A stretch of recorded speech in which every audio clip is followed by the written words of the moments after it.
Welcome to Esoteric Thoughts. I am Napasha Daw, and Esoteric has been so graceful to let me have this interview with Edward Dodge, who has some very interesting concepts and philosophies that he's written about, and I'm very much excited to talk to him about Yahweh in the Bible and polytheism.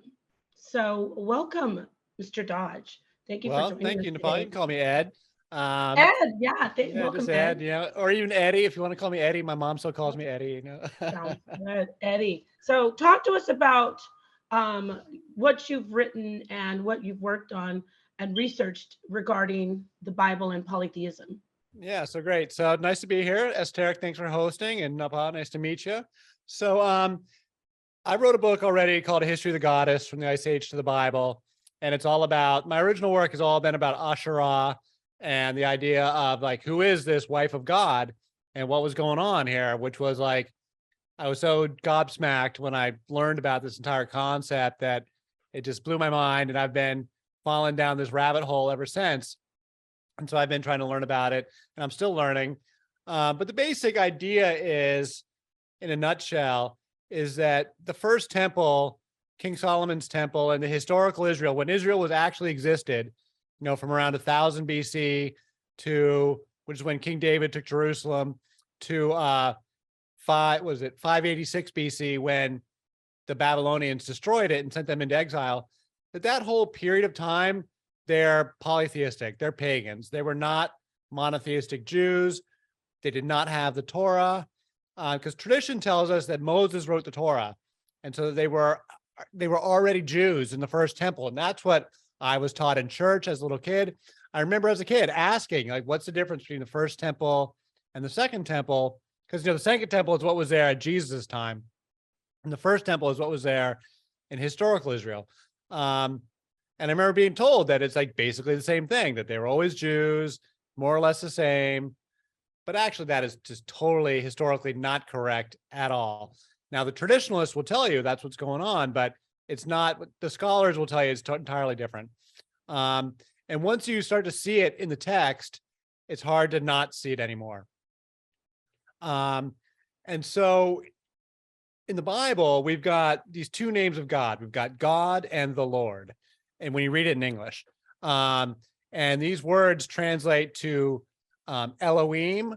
For God translates back to Elohim or El, or variations on that, Elyon or El Shaddai. There's a bunch of variations on it, but mostly it's Elohim or El. And Yahweh or the Lord, which is usually in all caps, that translates back to Yahweh, or it can be translated as Jehovah or Adonai. It's what they call the tetragrammaton, the 4 letters. So I use Yahweh. Some people use other names, but we're going to use Yahweh for this conversation. And when you read the Bible from a Christian perspective, or even from a Jewish perspective, no one pays any attention that those, like, the words are interchangeable and they're synonymous. But what the scholars have pointed out now is that historically, these were actually two entirely separate gods, that El and Yahweh are two completely separate gods, and they were separate gods the entire first temple period. So El was very well attested God. He's widely worshipped all over the Near East. He's the heavenly Father. He's worshipped by the Canaanites and the Phoenicians, and he's worshipped all over the place. He was very ancient, and he is the father of all the gods. And he's not close at hand. He's like out in space. He's like distant and removed from human affairs.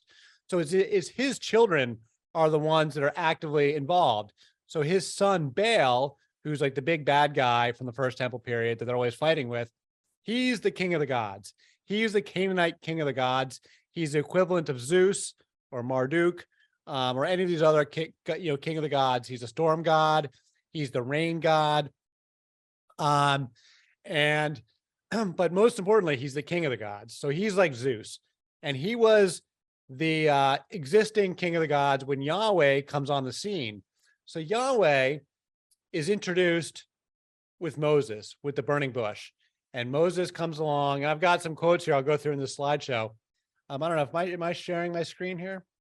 Let me hold on. Let me share let me take 1 second here to share my screen, and we will. Can you, I don't know, is this taking over the whole thing, or can you still see me? No, I can still, we're still visible on the side from my perspective. So hold on, let me go back here. So Yahweh comes on the scene with Moses. And this is much later. So this quote right here, so the original Israelites, going all the way back to Abraham and the patriarchs, they're worshiping El. They're not worshiping Yahweh. And this is why we get the name Israel. The country, the name is in the country, Israel. It means wrestles with El. Or the town of Bethel is house of El. And you see all these names of El all over the place. It's in town names.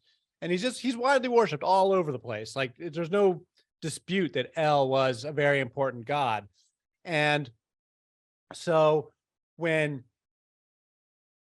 Jacob is the fellow who gets the name Israel in the time of the patriarchs, and he gets it after there's this whole story there in Genesis where he wrestles with this angel, and then he's given the name Israel.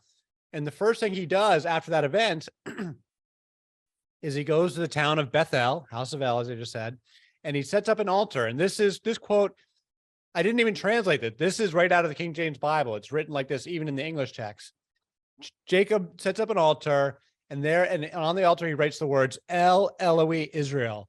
And it means El is the God of Israel. Eloi, and like Elohim, that means God. So El is the God of Israel.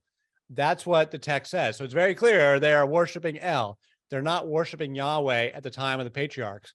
Because if they were worshiping Yahweh, the name would have been Israel or Israel. It would have been a different name. It wouldn't have been Israel. So it's very clear that they're worshiping El. I mean, it says it right here. This is right out of the text. El is the God of Israel. And scholars have recognized this for a long time. And so all the way through the patriarchal period, they're talking about El. But the stories we get were written much, much later by the followers of Yahweh, the Yahwists, and they take these old stories and they rework them and put Yahweh back into the stories to have Yahweh talking to Abraham and stuff. But really, the first version of those stories would have just been around El, and they wouldn't have had Yahweh in them. So this is out of Genesis. There he set up an altar and called it El Eloi Israel. El is the God of Israel. And there's some other couple, I'm going to go through a couple of quotes that show these are some of the famous lines from scripture that speak to the polytheism of this time period. This is from the Psalms. Elohim presides in the divine assembly. He renders judgment among the gods, because El is the king of the gods. He's above the king of the gods. He's the father of all the gods. And if you read any of the Canaanite mythology that archaeologists dug up, the Baal cycle is the most important one. That is some really powerful mythology that shows this whole pantheon in order. You got El and Asherah and Baal and Yam and Mot and all these gods without Yahweh being there. And that's the older Canaanite mythology before the Bible. I don't have quotes from that, but that's something I talk about too. So Elohim presides in the divine assembly. He renders judgment among the gods. So the divine assembly is like the pantheon of the gods. The Canaanite gods, similar to the Greek gods, there's many parallels to the Greek gods. The Greek gods are all on Mount Olympus. The Canaanite gods are all on Mount Zaphon. It's a different mountain. And they actually talk about Mount Zaphon in the Bible in a few places. Here's another one. When Elion, which means God Most High, gave the nations their inheritance, when he divided all mankind, he set up boundaries for the peoples according to the number of divine sons. For Yahweh's portion is his people. Jacob is his allotted inheritance. Israel is his allotted inheritance. So this is a line that's talking about how God Most High, Elion, divides the people up. So you got, and what he's talking about is how the different people groups have different gods. So the Moabites are worshiping Chemosh, and the Ammonites are worshiping Milcom, and I don't know, there's a couple others that are mentioned in the Old Testament. But But the Moabites are definitely worshiping Chemosh and their arrival. The Philistines have a different set of gods. And the Israelite God is Yahweh. This is, a little bit later on in the story, because this is Deuteronomy. Do you mind if I ask you a question? Sure, yeah, anytime. This is great. I have two questions. The Elohim, the actual word Elohim being plural, the debate about that, and which you're familiar with, is that one singular God or is it a council? And then I also wanted to ask you about the other conversation amongst Bible scholars, that Yahweh was added to the text after, like very, very, very later. So just want to throw that in. No, absolutely. So Elohim is like the word, same as the way we use the word God. It can be like a generic word for gods in general, or it can speak to the one specific God. And then you've got variations on the word like Eloi, like I had in the previous slide. And so it gets to be a very nuanced, like linguistic argument that's kind of like outside of that's a little bit beyond my expertise to get into like the real. I was listening to a Dan McClellan, which is a YouTube biblical scholar, talk about exactly this subject. It gets into a very nuanced thing, and people interpret it different ways, but it does speak to this idea that there was this original polytheism, and the way Elohim can speak to gods in general is definitely a reflection of this older polytheism. And as you're saying in your second question, everything that we read, the text of the Torah being the first 5 books, Genesis, Exodus, Leviticus, Numbers, and Deuteronomy, that's the Jewish Torah. The text that we read comes in like the 5th century. It's way later. It's after the exile to Babylon. Now, there are portions of it that are much older. Like there is stuff that was being written during the First Temple period that survives the catastrophe, and that they bring with them to Babylon, and then they stitch it all together quite artfully. They're taking stories from different tribes.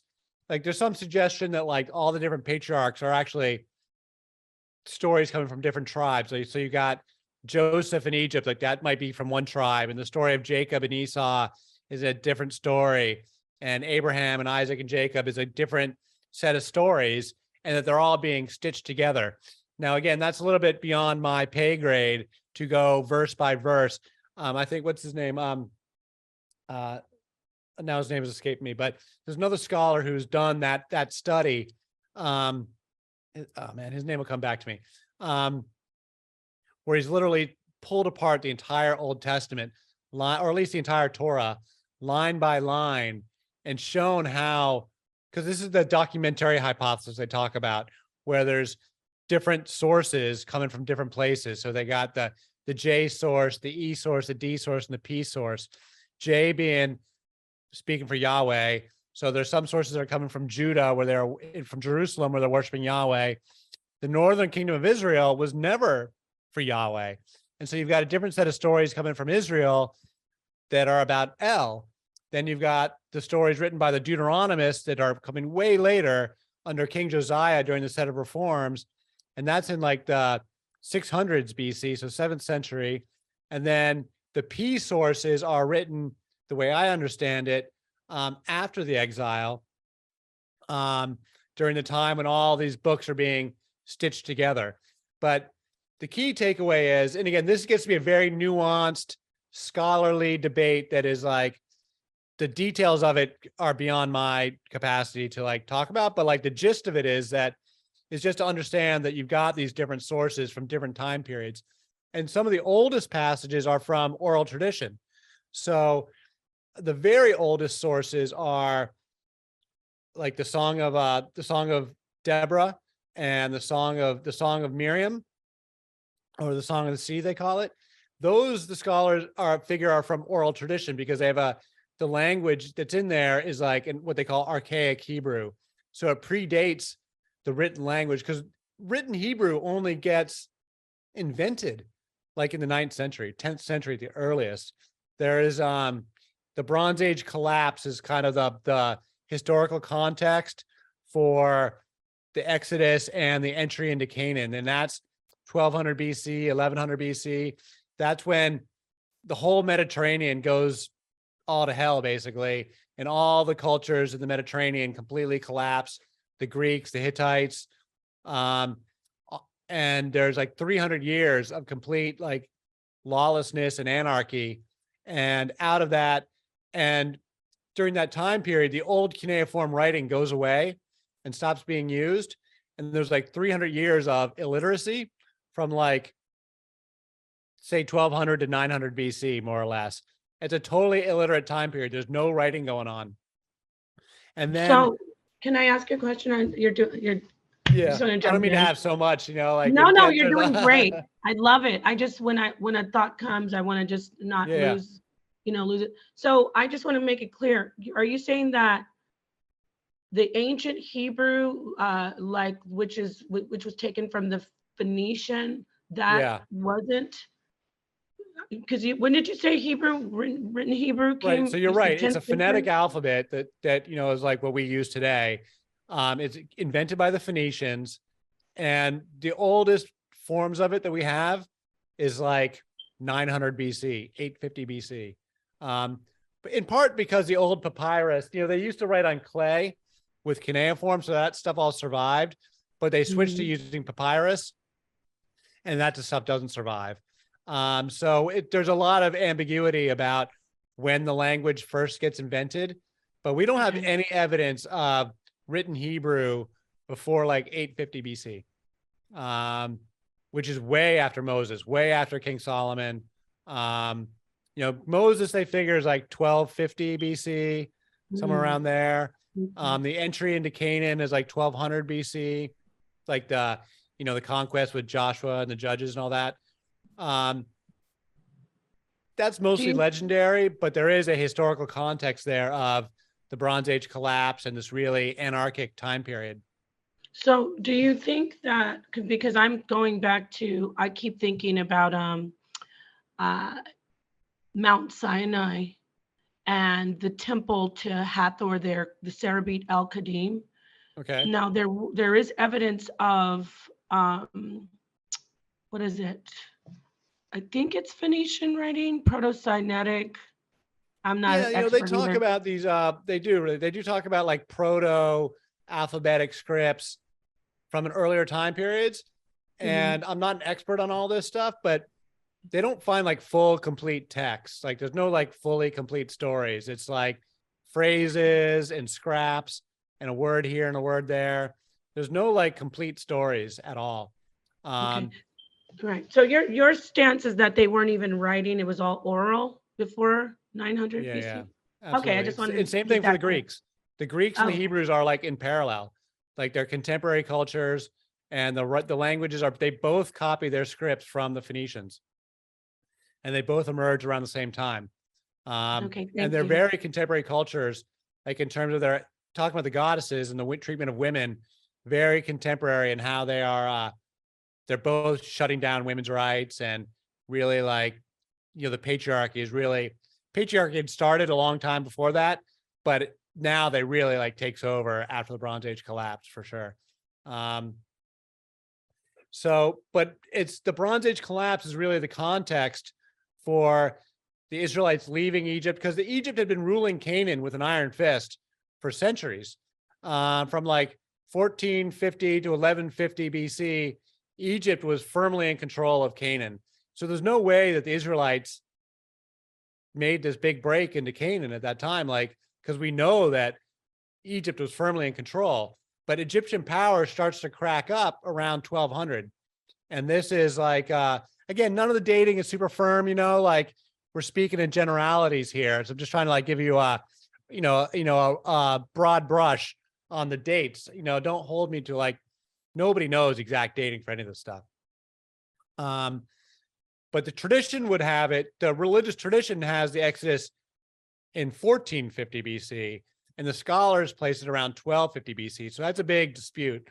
And the religious traditionalists are still like hard at work to prove that the Exodus is 1450, but like, there's no way that's true, because we know that Egypt was firmly in control. Like Egyptian power was uncontested in 1450 BC, but in 1150 BC, like they had totally crumbled, and Canaan was a free for all.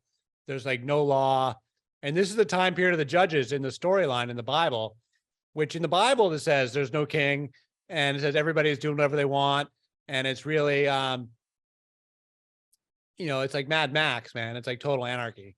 And so that's the context for Joshua and all this fighting going on. And so that's when Yahweh first comes on the scene, and he's a warrior god. And in those days, the earliest mentions of Yahweh are all in the context, like the Song of Deborah and the Song of Miriam, as I mentioned. Those songs are all about Yahweh as a warrior and leading them to victory in battle. Can you do you know, I've heard that Yahweh was the god of the Midianites. Do you have any information of the origin? No, that's what I've heard too. And I accept that like Midian is from the south. And so, yeah, I perfectly accept that. I don't have any reason to dispute that at all. But this line I have on the screen here, this is from the burning bush. This is Yahweh talking to Moses at the burning bush. And he says, I appeared to Abraham, Isaac, and Jacob as El Shaddai, as God Almighty, but I did not reveal my name Yahweh to them.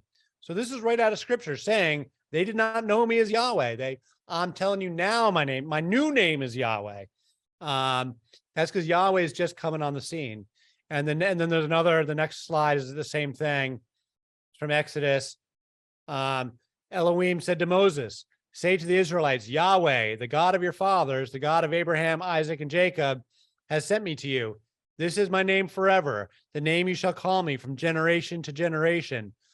So again, he's saying, this is my new name, basically. Like, this is the name you'll call me now. They didn't call me this before, but now you're going to call me Yahweh.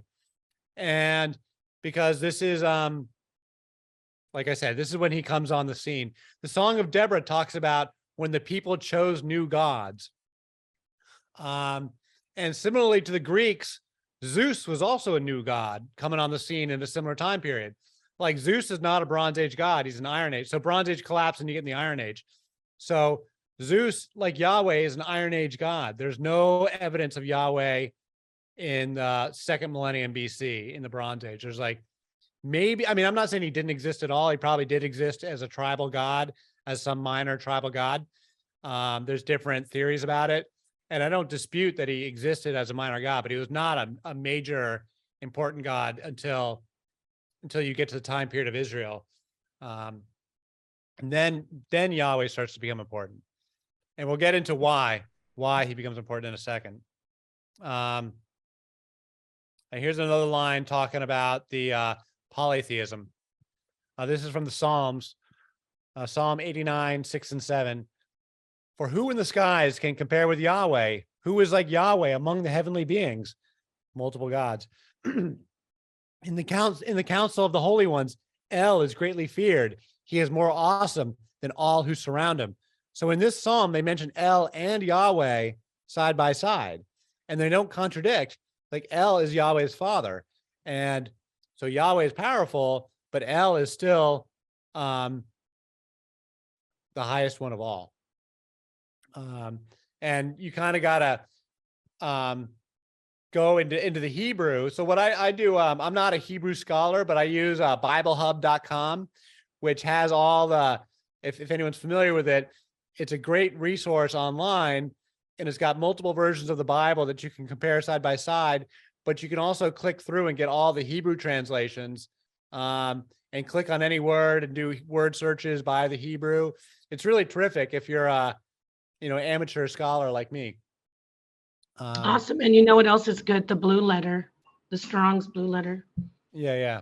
You and I are the same. I'm not a Bible scholar, but I like to find out the root of the word. So we appreciate that. Yeah. So I use BibleHub.com all the time. It's like my primary reference to just search through.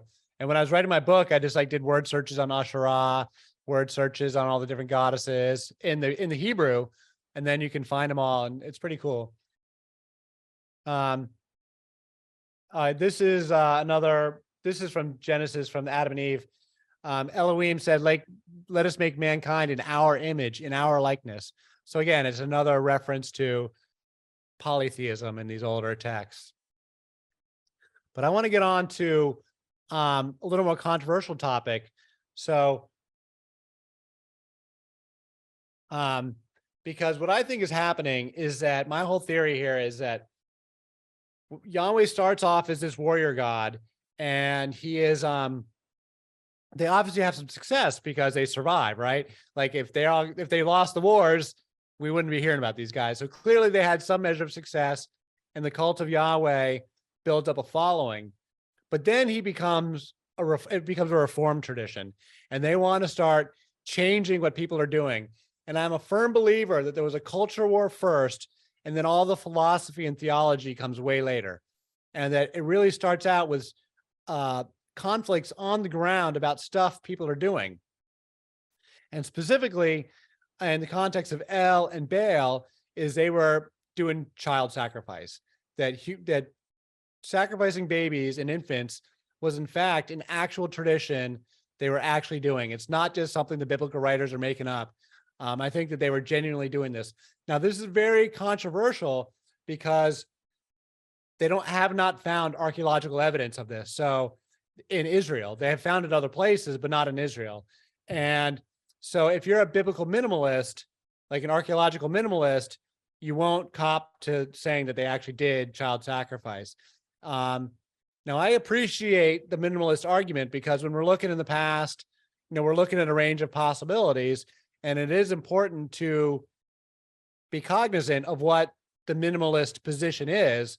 The idea that, we can only say certain things for sure if we have hard and fast evidence, of something, like we actually dug it out of the ground, then we can say for sure that was going on. But that's obviously not everything that was going on. The archaeologists only find bits and pieces of what was going on. And, absence of evidence is not evidence of absence. So there's a lot of stuff more than just what the biblical minimalists can say. And there's a lot of evidence from the broader Phoenician, Canaanite traditions that the culture of El and his son Baal, who was the king of the gods, I was saying, that culture is a child sacrifice culture, that's what they were doing. And so the Phoenicians who are coming out of Lebanon, that's in the Bible, they never call them Phoenicians in the Bible. It's the city of Tyre, the city of Sidon, the city of Byblos. Those are all on the Lebanese coast. Those are the Phoenicians. And they talk about them a lot in the Bible. And they were the dominant power in the Mediterranean prior to the Greeks and Romans. So from for whatever reason, Tyre survives the Bronze Age collapse.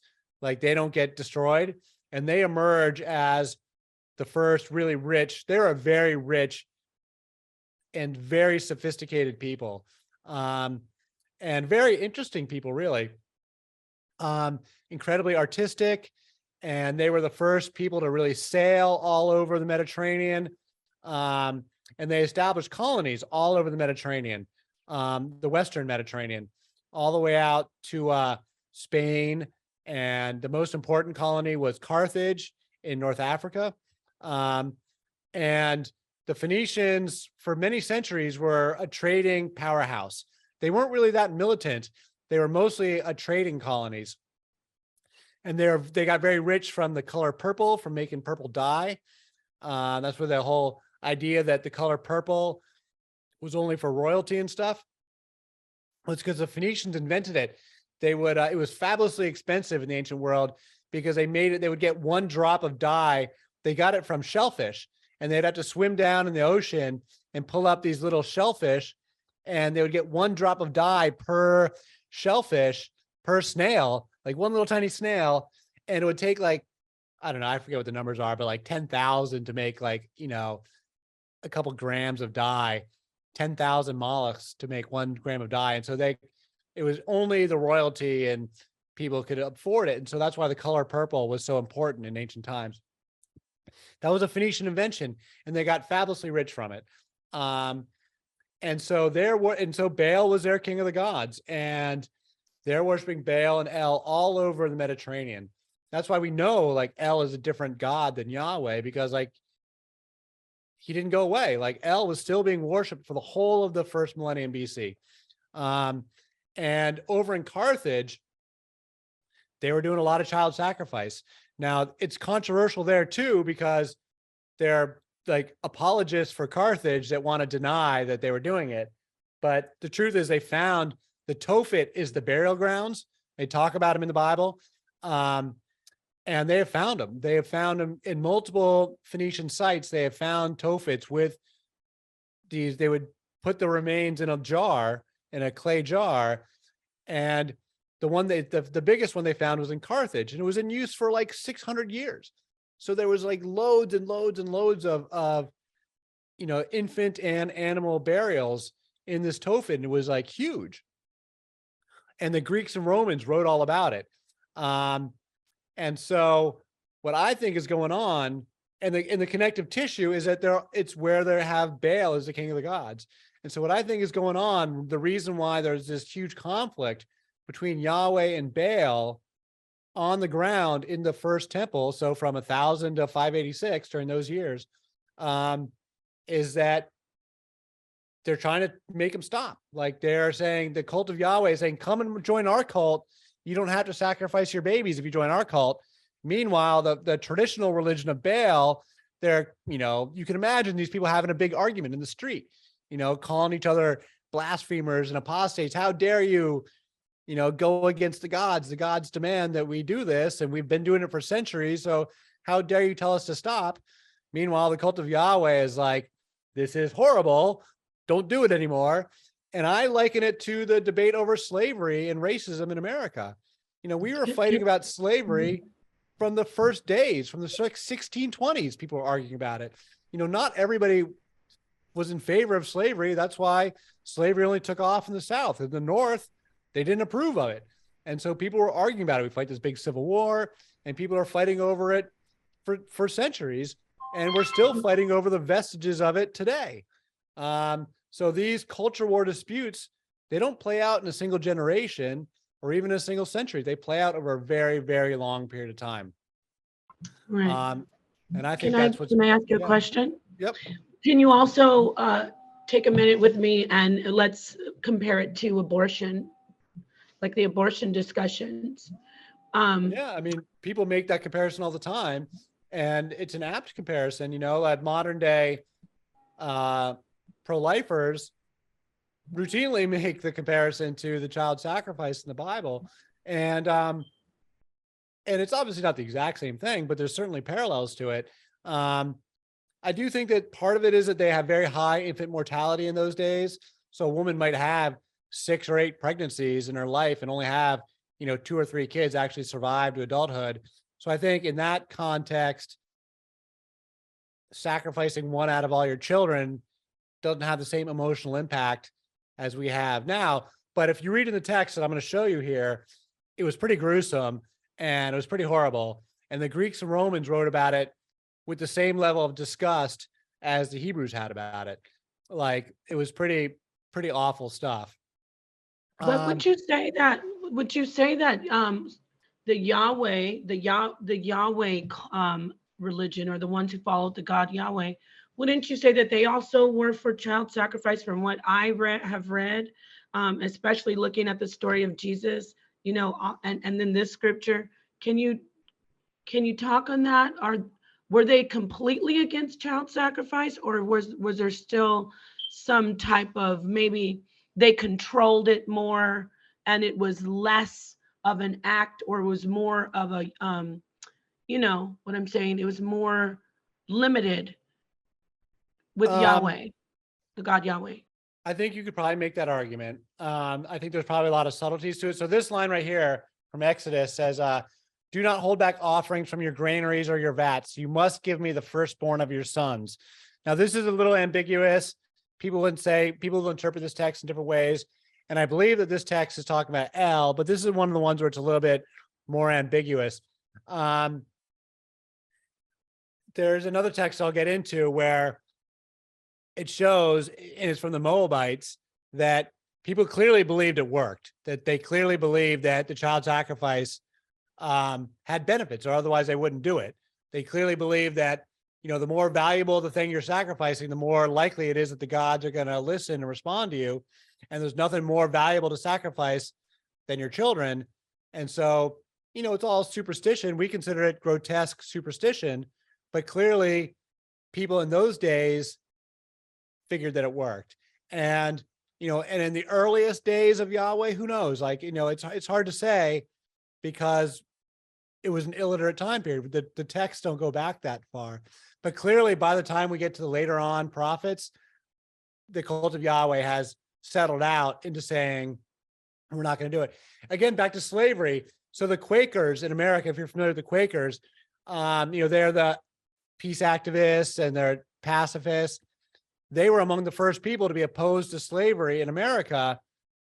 But even in the early days, some of the Quakers were slave owners. And inside the Quaker community, this is going back to the 1600s, mind you. Inside the Quaker community, there was a big dispute about slavery until they finally, over 75 years, they finally settled out and kicked all the slaveholders out of the Quaker community. But for a while there, even the Quakers had slaves. So again, these things play out over time. And so it's entirely possible that in the earliest days of Yahweh that they were doing it too. But I hold firm that as it matures, they were clearly an anti-child sacrifice cult. But the culture of El is a child sacrifice cult. And we'll get into the story of Abraham, where you can see those subtleties. Let me see what's the next slide here. All right, so this is about this. What I'm going to read right here. This actually is much later text. This is actually coming from Eusebius. He's a Christian writer in like the 3rd century, and it's kind of third hand. But he's recounting Phoenician mythology. And so he's just talking about it. And he's talking about how it's El. So of the mystical sacrifice of the Phoenicians. It was a custom among the ancients in times of great calamity, in order to prevent the ruin of all, for the rulers of the city or nation to sacrifice to the avenging deities the most beloved of their children as the price of redemption. And those who were thus given up were sacrificed with mystic rites.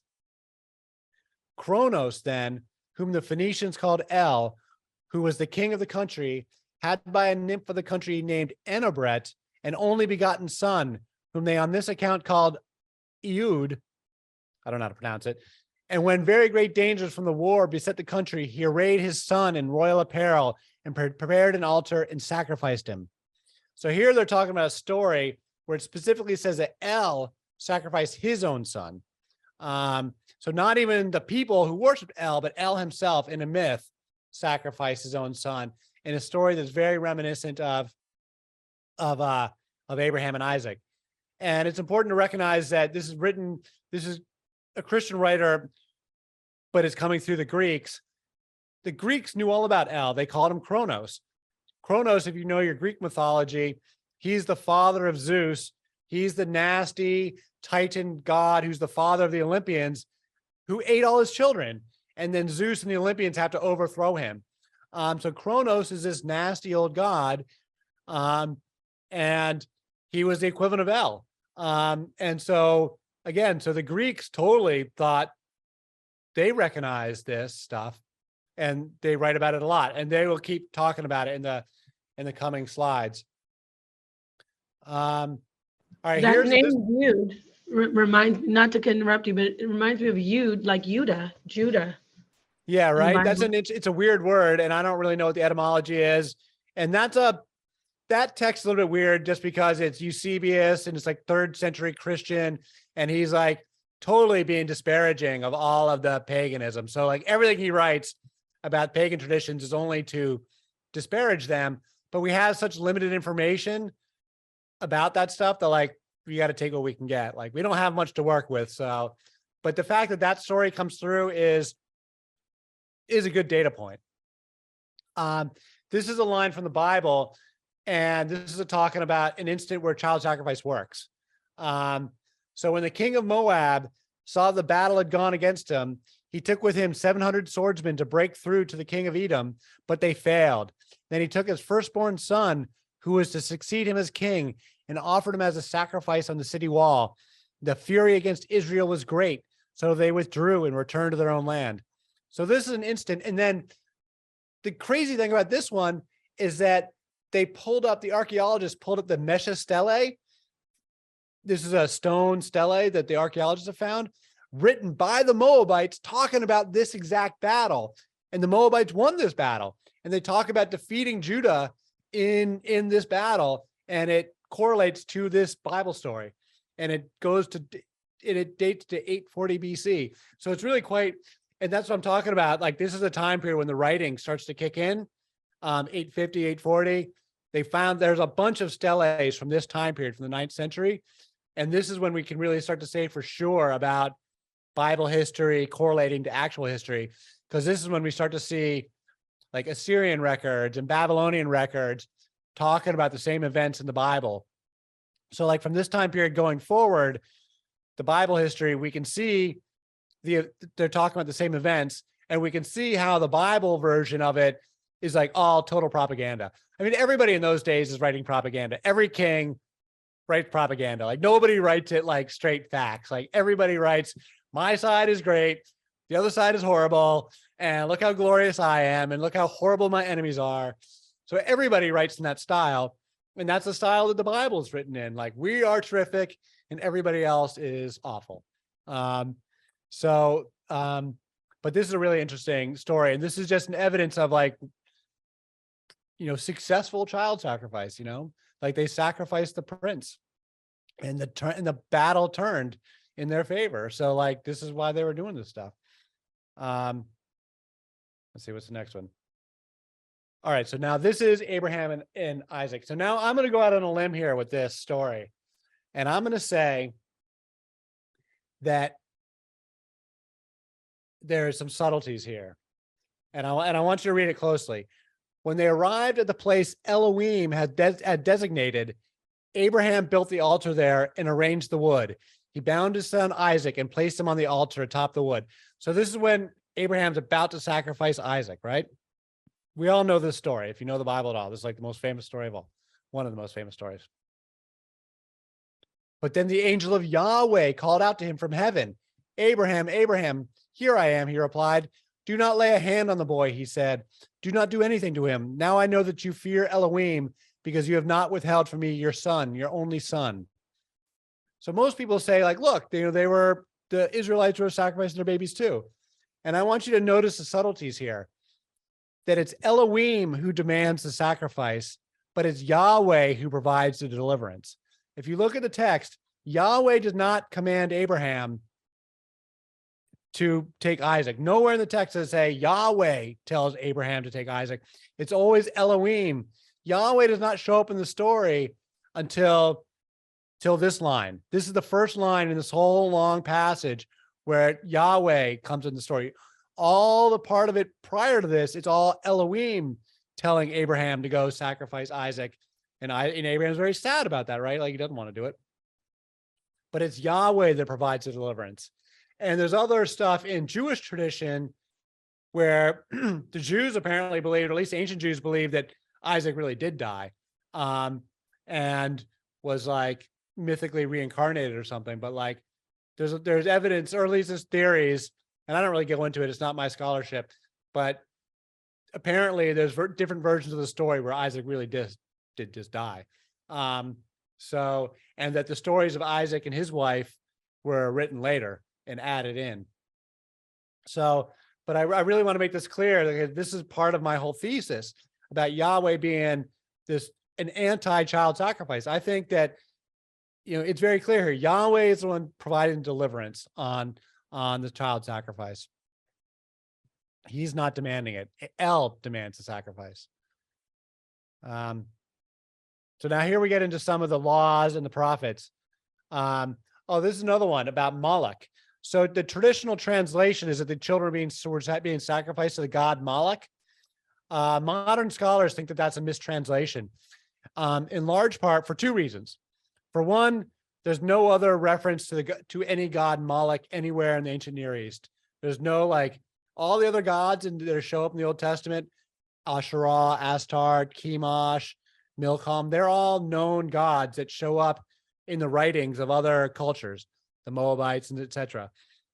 but Moloch does not. There's no god named Moloch. But in the Phoenician writings, they have, because the Hebrew words have no vowels in them. The oldest text, there's no vowel. It's just synonyms or just consonants. So when you add the vowels in, obviously that can make for very different words. And so people believe that the modern scholars believe that it should be translated as mulk, M-U-L-K, and that is not a god. It's just a name for that type of sacrifice. It's like a mulk sacrifice is just, it's not a sacrifice to Moloch. It's just a description for that type of ritual, because there is no god Moloch anywhere. So that's a subtle bit of modern scholarship, but it's worth pointing out. So anyway, it says, this is one of the laws of Leviticus. Do not give any of your children to be sacrificed to the mulk sacrifice, for you must not profane the name of your God. I am Yahweh. So it's clearly Yahweh is saying, do not do this. Do not sacrifice your children. And it goes on with more of these. This is Jeremiah. Jeremiah is very late in the game. He is one of the last prophets during the first temple. He's a witness to the destruction of Jerusalem by the Babylonians, and he goes off into exile after Jerusalem is destroyed. So Jeremiah is much later. He's in the around 600 BC is when Jeremiah is doing his thing, and he's talking about Baal and stuff, and he's being critical of it. It says, they have built the high places of Baal to burn their children in fires, offerings to Baal, something I did not command or mention, nor did it enter my mind. Speaking for Yahweh there. The Yahweh says, it never entered my mind that I wanted you to sacrifice children. So again, this is, more of this, what I'm saying, that the Yahweh cult is opposed to it. So I've got a few of these quotes that are pretty similar. Another one from Jeremiah. This one's pretty similar. They built high places for Baal in the valley of Ben Hinnom to sacrifice their sons and daughters to Moloch, though I never commanded it, nor did it enter my mind that they should do such a detestable thing and make Judah sin. Let's see what else next. All right, so now we're getting into the Greek and Roman writings. Do you have any questions before I jump into the Greeks and Romans? Because the Greeks and Romans were both rivals to the Phoenicians, and they fought major wars with them, especially the Roman wars with Carthage, where like the Punic Wars were the pivotal wars where Rome basically became the Roman Empire that we know of it. Like that's when they really took over the Mediterranean, was after they fought a series of major wars with Carthage. And so they, right. Before you said, did I have any questions? I just want to jump in really quickly. Yep. This is great information. I learned a few things, some really great key points that you have in your presentation. So I thank you for that. I did want to ask you to go a little bit deeper into what you said about Moloch. So are you saying that you haven't seen any extra biblical information with that name Moloch anywhere? Yeah, And no, there's also, a bunch of scholarship about this, that there is apparently no god Moloch anywhere. Like they don't find any evidence of him in any of the neighboring cultures. I just wanted to ask you this too. When you say it's a type of sacrifice, from the text that's in the Bible, it is a burning right? It's a sacrifice by fire. Yeah, we're going to talk about that here. The Greeks and Romans talk about it in detail. Okay, great. So I just wanted to just jump back onto that, because I do find it interesting that is in the Hebrew, the name, I think it is, the name king is Malak. It's also that MLK. So I wanted to just bring that up. Who is that you're mentioning? In Hebrew, the word king, Malak, but because there weren't any vowels, like you said. Right. The MLK is also a way to say king in the Hebrew. So that I'm not familiar with. But I appreciate what you're offering, because I can do more research on it. So that's all. I just want to ask. I do have the scholarship that I can show you. It's in my first book, and I've got stuff. I've got the I'm not making this stuff up. Like this is No, all no, coming no. from. No, I'm I not. don't think you're I know making you it didn't up. say that, but Let me ask you, by the I way, never can would you have. tell I us the never could name have of your even dreamed of thinking this stuff up. No, you've done a lot of great research, and I actually take the stance pretty much a lot of your teaching. I also take the stance about, the polytheism and the child sacrifice, and so I love this. But I do want you to mention the name of your book for for the audience. Can you let them know? Sure. It's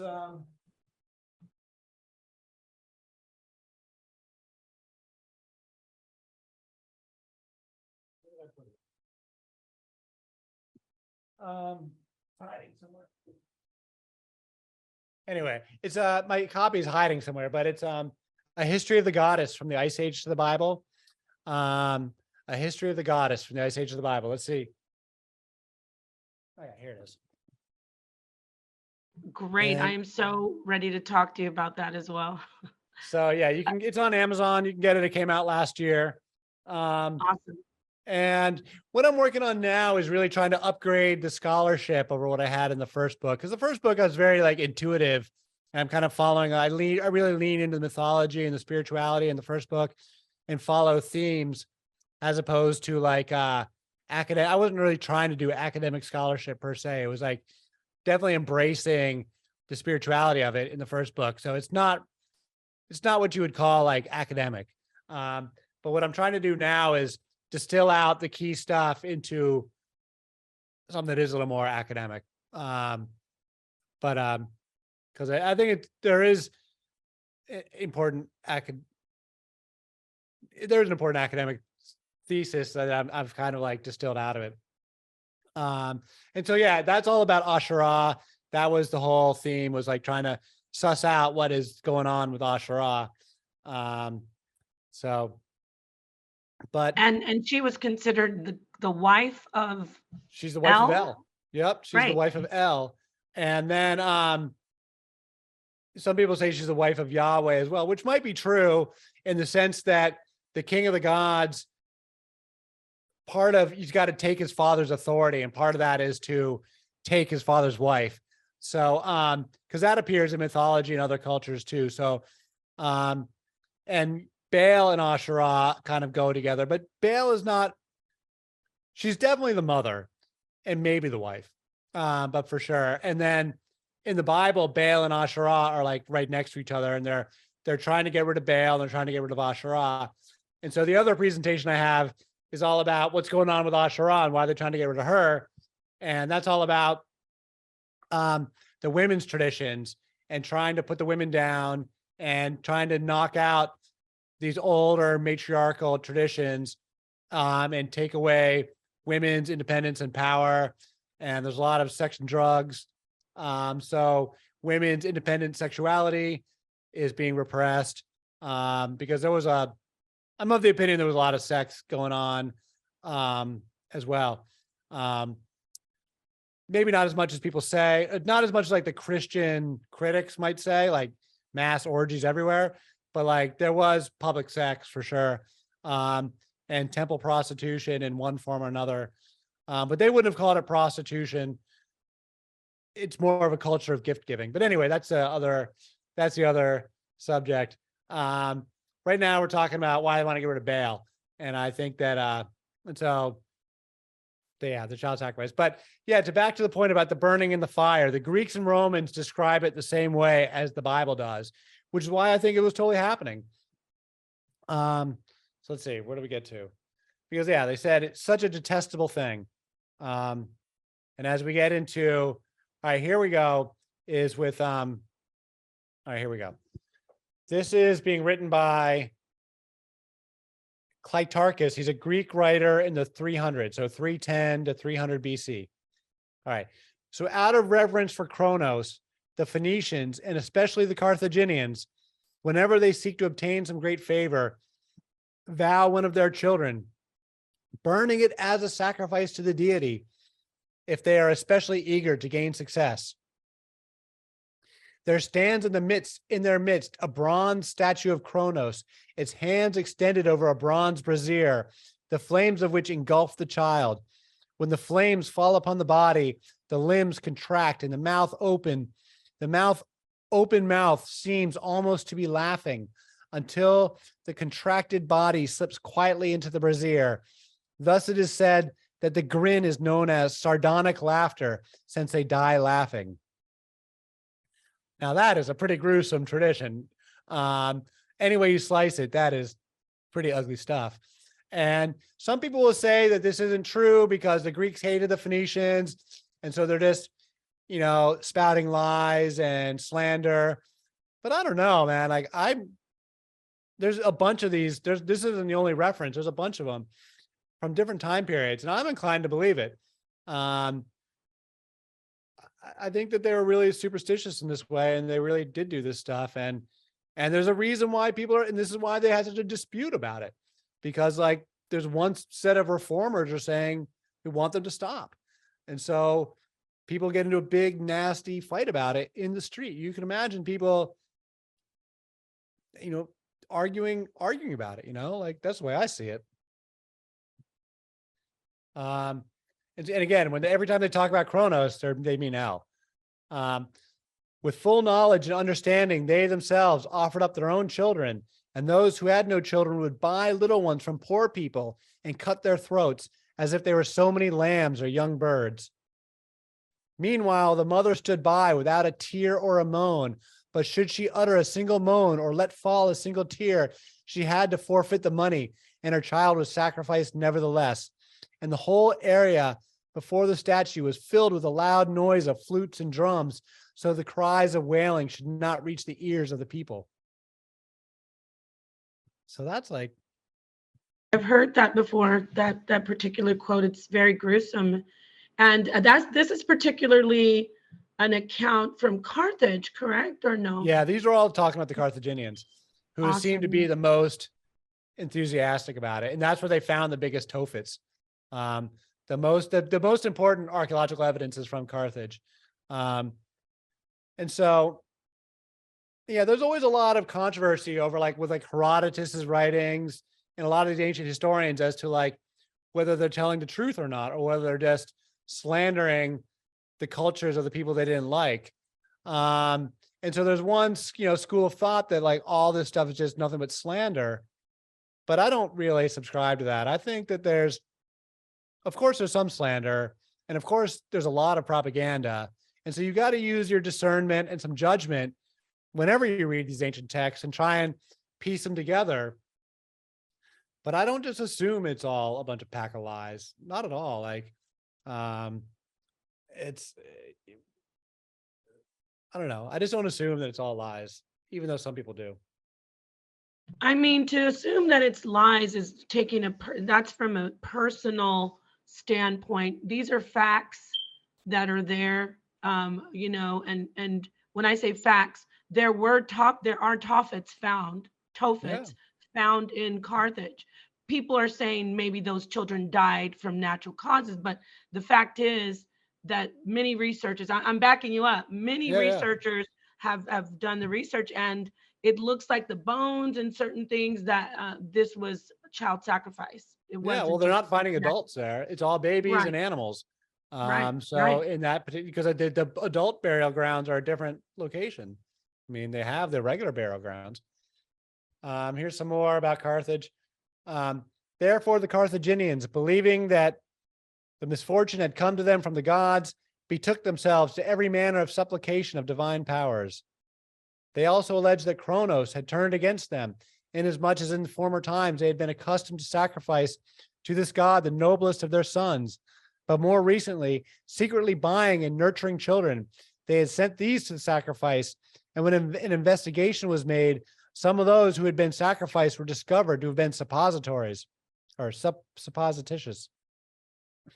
When they had given thought to these things and saw their enemy encamped before their walls, they were filled with superstitious dread, for they believed that they had neglected the honors of the gods that had been established by their fathers. In their zeal to make amends for their omission, they selected 200 of the noblest children and sacrificed them publicly, and others who were under suspicion sacrificed themselves voluntarily in numbers not less than 300. There was in their city a bronze image of Kronos, extending its hands, palms up and sloping toward the ground, so that each of the children, when placed thereupon, rolled down and fell into a sort of gaping pit filled with fire. So again, it's more descriptions of the same stuff that we were talking about. And again, the idea they were buying the children of the poor, that's pretty ghastly stuff. And that speaks to like, there's a lot of critics of folks of people who would like surrogate motherhood, right? In modern day, paying women to have babies for them. It's kinds of falls in that same category. To buy children of the poor just so you can cut their throats. It's horrible. Yeah, that's great. I'm a doula though. Surrogacy is not child sacrifice. No, it's not child I sacrifice. mean, But you got to admit, there is but I get what you're saying. there is a branch of feminists that are highly critical of it. I don't take a position on it one way or the other, but there is definitely a line of groups that are highly critical of it. Right. If I I can think just you can jump in and say something too, to support what you're saying. The thing is with Carthage and with it being located in Africa, there's a very touchy, that's where there's a lot of critics coming in saying, well, was this just it was the Romans that wrote this, correct? Were they against these are people? Greek and Roman writings. But there's child sacrifice, and we can find child sacrifice in every culture, every ancient culture. So it's not hard to, wrap our minds around child sacrifice in these times. And I will go back to abortion, because abortion is really popular, and it is, even though it's not said that it's child sacrifice, it is the aborting of the life of a child. So I am 100% backing you on this. And I just wanted to make that point, and thank you for allowing me to do that. Yeah, sure. So I'm almost to the end here. These are just the last couple. This is another one from Jeremiah, just kind of the same as before.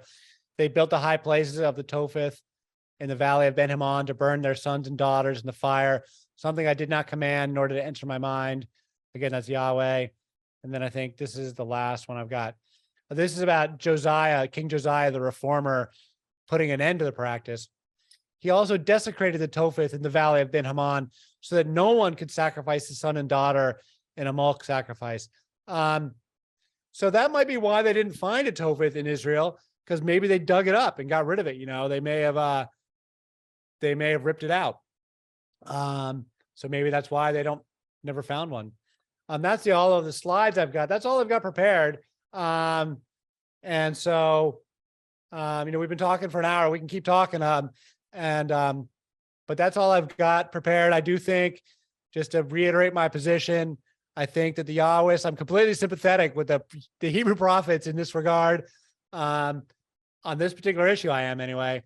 I think that they are like these progressive social justice warriors of their era, really trying to put a stop to a really ghastly practice, and that the Greeks and Romans confirm it. And I think that it was really happening. That was great. Wow, I got so much good information from that presentation. Thank you so much, Ed. And so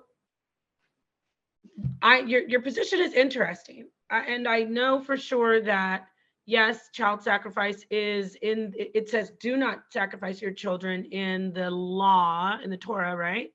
Yep. So, but what it would be difficult for people who are not really familiar with the Bible and who haven't studied is to see that all of this is in the Bible. I mean, you get what I'm saying? Some people would say, well, why is El in the Bible and still in the Bible? Why hasn't that been removed? Why hasn't why hasn't Israel been renamed?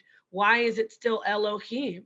So can you speak to some of that, of why, I guess we could say they're sympathizing, or they continue, they meaning whoever has written the text, whoever's teaching, we're talking about the rabbis. Why have they kept that in the Bible if it's a God of child sacrifice? Yeah, right. El was the Heavenly Father, creator of the universe.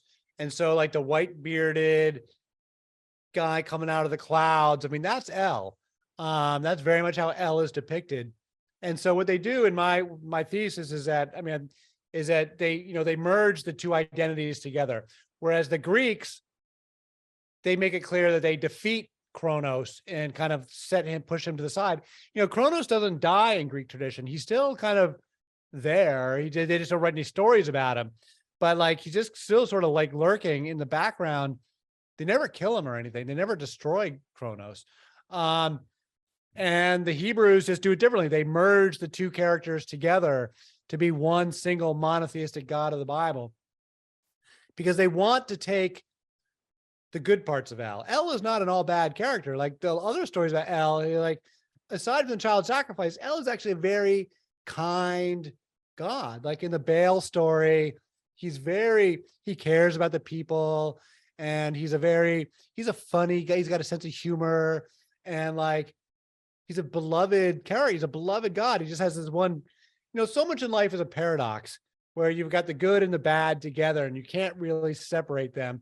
And so El is like one of these paradoxical characters where there's these good parts and bad parts, and they want to shuffle off the bad parts and keep the good parts. It's kind of like when they rebooted James Bond for the 21st century. It's like they didn't want the old sexist James Bond from the 1960s. They wanted to have a James Bond that meets the sentiments of the culture in today's era. And so they go back and rewrite the origin stories and make him a little more, a little more sensitive to the women and stuff, and not such a sexist jerk, so I like it in that kind of way. Like, I think you can see all these reflections of ancient mythology in our pop culture, like with comic books and stuff. How many times have we seen Batman's origin story retold, or Spider-Man's origin stories retold?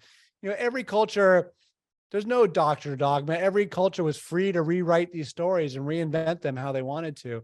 And so they wanted to keep the positive aspects of El and marry it up to Yahweh, and shed the ugly parts. Right. And well, with that said, can you speak to the story of Jesus? Because then Yahweh gives his son as a sacrifice. So they didn't really. Now I'm leaving in defense of the Torah only Jews. We're talking about Christianity. Did it come back in? Did it creep back in? The whole child sacrifice or first son sacrifice, because Jesus is sacrificed. Yeah.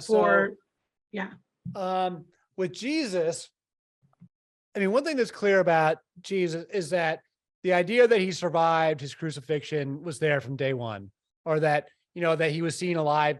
Like, I think there was a real Jesus. I do think that there was a historical person of Jesus. My view of Jesus is similar to the Muslims, that like, he is a holy man, he is a prophet, but I don't personally believe like he's the divine incarnate. But I do believe he's a real person and a real prophet, and worth, reverence. And it's very clear that from day one, the notion that he'd been seen alive after his crucifixion was there.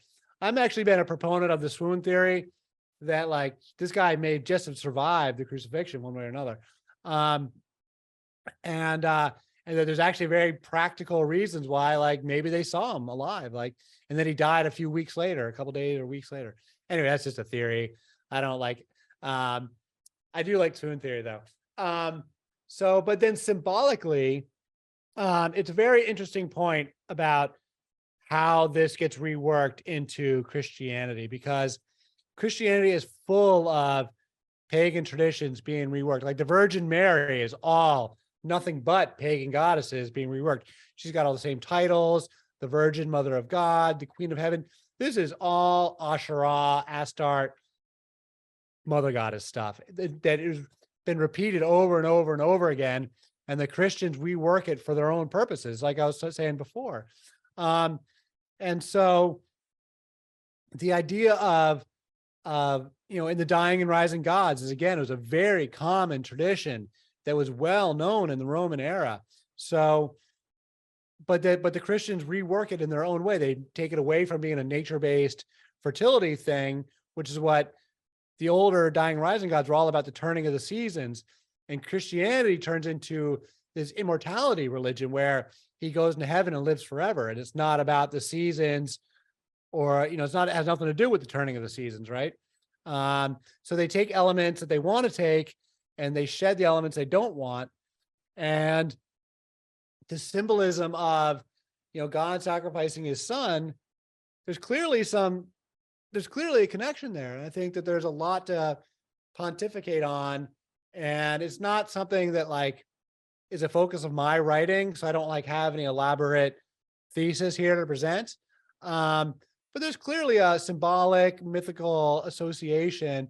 And clearly there is, religious tropes get reworked over and over again over thousands of years because they have, in part because you can interpret them in many different ways. And so yeah, like I'd like to hear your thoughts on where you take it. Oh, you're muted. Yes, you want to hear my thoughts on Sure, yeah, what I think about child sacrifice and Jesus and God and Yahweh? I believe everything you presented is spot on.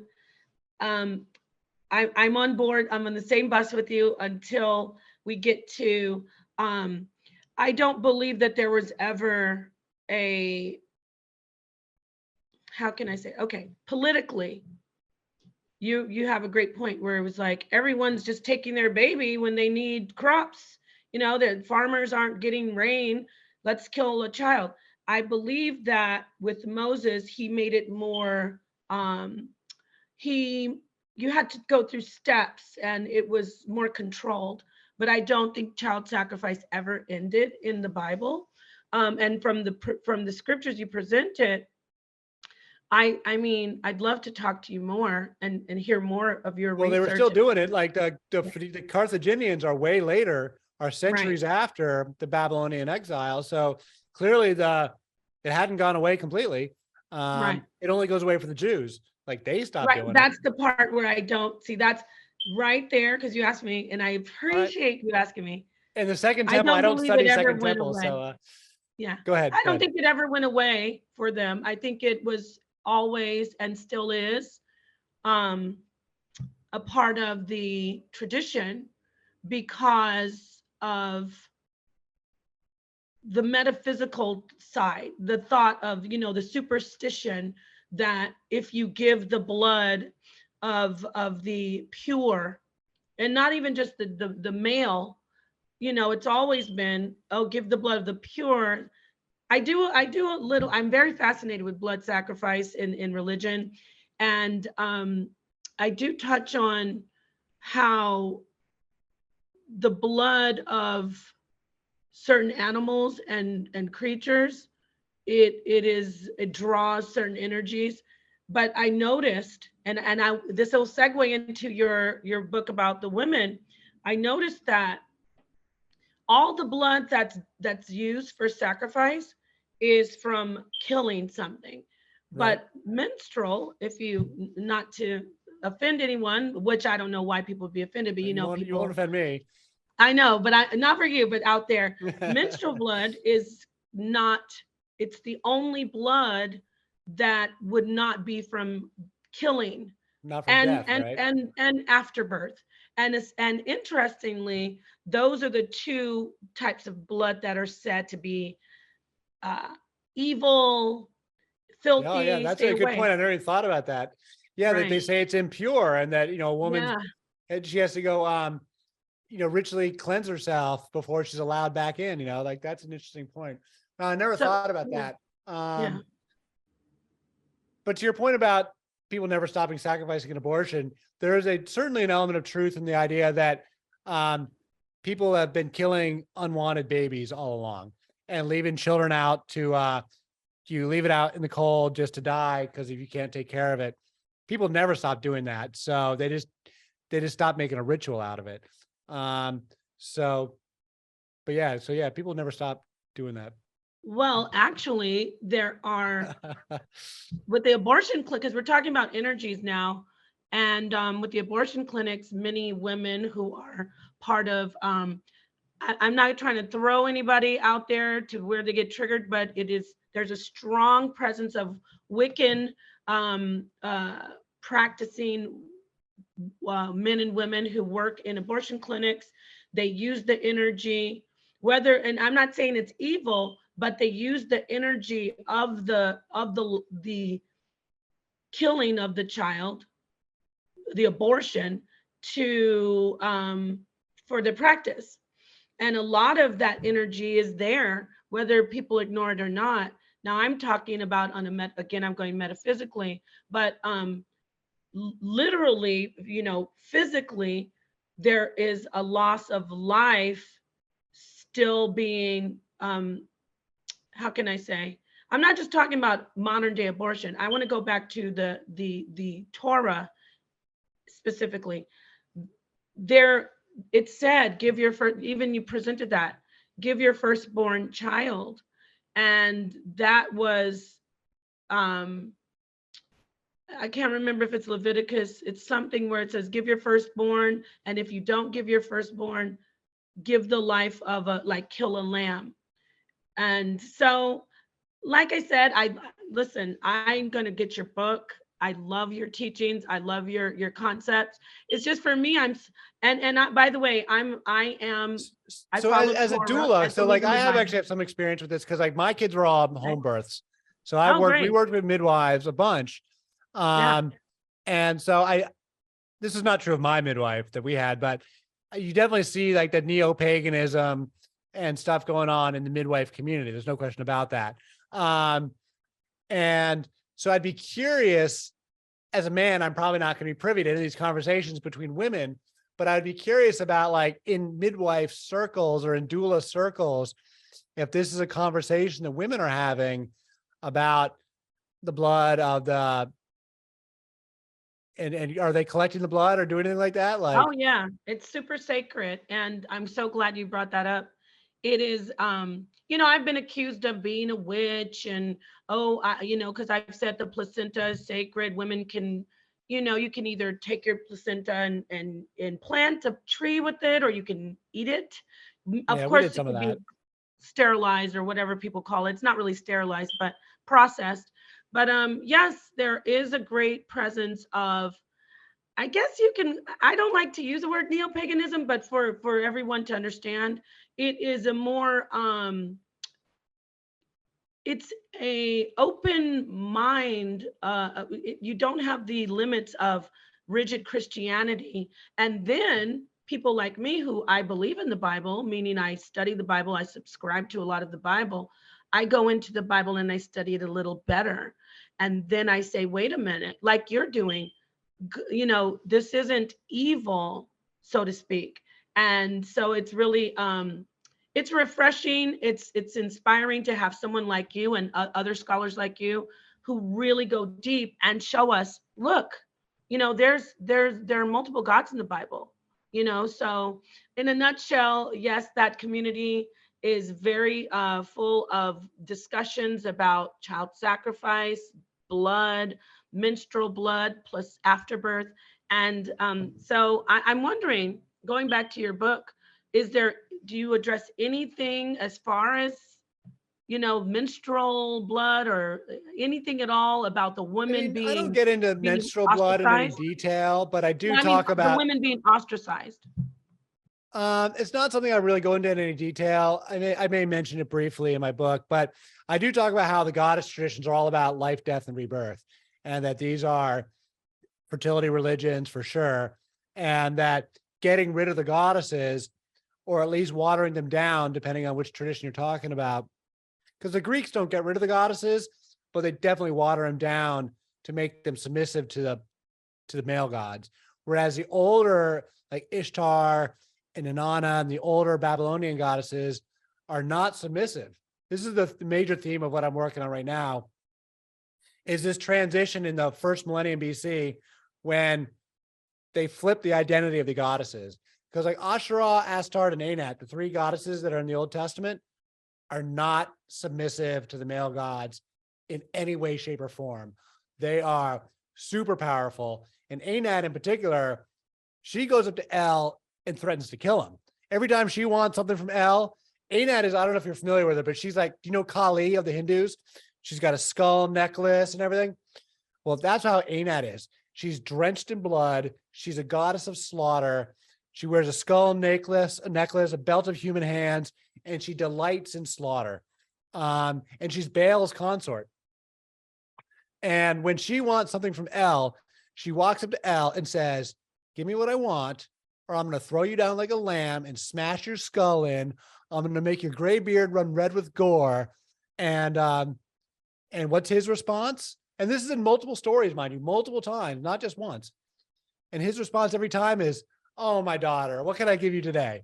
He never gets mad. He never gets indignant. He never says, how dare you speak to me so disrespectfully? No, he gives her what she wants every time. She says, don't be so proud of your house, El. I'll tear it down with my mighty arms. Like El's house is creation. His house is the house of heaven. She's going to tear down all of creation if she doesn't get what she wants. And also she goes up to the god of death, Mot, who's like Hades. She cuts him in half with a sword. She burns him with fire and grinds him up with a sieve and feeds him to the birds. And that resurrects Baal back to life. That's in the Baal cycle. She's the most powerful character in the entire pantheon of Canaanite gods. And I call her she who must not be named because the Israelites don't, in the Bible, they don't actually mention her by name. She sort of appears only tangentially, but they never name her because to name her would be to give her power, to make her real. They mention Astarte and they only insult her. And they mention Asherah and they're always trying to chop her down because it's an Asherah pole. And so they're always cutting it down, this wooden pole. They're always trying to get rid of her or like insult her or whatever, knock her off her pedestal. But Anat, they don't even dare mention her. They don't even dare insult her because she's so powerful. She'll tear down the house of heavens. Wow. You know what? That's amazing. That'll that be you the brought next that up. talk. I love that. But I do want to say that I heard something about the Hindus and the name Inanna, and they also have a goddess, Anana, and it's the one who is not named.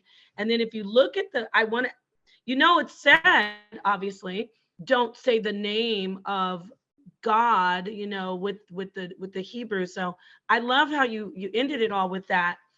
Because my take is the first worshipped God was a female god. So we will do that. Absolutely. On our next No, it definitely starts with Mother Goddess, the Virgin Mother of all. She was all alone. So she was all by herself. This is the oldest traditions we have from Mesopotamia. And because there's another theme is about the virgin salt waters. All life comes from the salt waters. And originally she was all by herself. So she had to give birth to her own mate. So she's the virgin mother of everything. And so she gives birth to her own mate. This is Gaia in the Greeks. She gives birth to Uranos. And then they're the parents of all the other gods. So like the very beginnings is the Mother Goddess, the primordial Mother Goddess, who has to, there's a term for it when you get yourself pregnant. There's a biology term. Right, I know it. It escapes me. It starts with an A. But you know what? That's interesting because in all of these stories, the mother is also the wife. So this is awesome. I have to build with Ed again, esoteric, about the goddesses. And I thank you so much for that information on the polytheism and the distinction between El and Yahweh in the Torah. Thank you so much, Ed Dodge. Yeah, happy to do it. Happy to be here. It's great to meet you, Nepa. And I look forward to talking to you again. We'll have to do it in this next talk. Yeah.